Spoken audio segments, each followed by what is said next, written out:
ఎంత కారం ఎక్కువగా తిన్నా, ఎర్ర కారం బాగా ఇంతంత పోసుకు తిన్నా దానివల్ల బీపీ కానీ, షుగర్ కానీ, గుండె జబ్బులు కానీ, కీళ్ళ నొప్పులు కానీ, చర్మ వ్యాధులు కానీ, మీకు ఏ విధమైన కిడ్నీ జబ్బులు కానీ, లివర్ జబ్బులు కానీ ఏవీ రావు.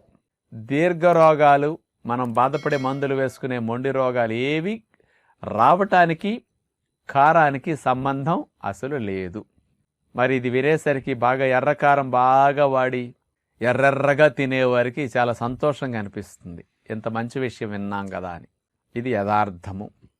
అసలు కారానికి జబ్బులు కలిగించే గుణం అట్లాంటిది లేదండి.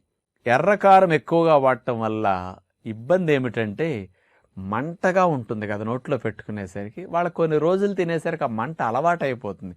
అది పక్కవారికి మండుతుంది కానీ వాళ్ళకేం మండదు. కాబట్టి ఈ సెల్స్ అలవాటైపోతాయి. ఏదైనా ఎక్కువైతే తినేటప్పుడు కారానికి నోట్లో లాలాజలం వస్తుంది, కొంచెం కళ్ళమ్మట నీళ్లు, ముక్కమ్మట నీళ్లు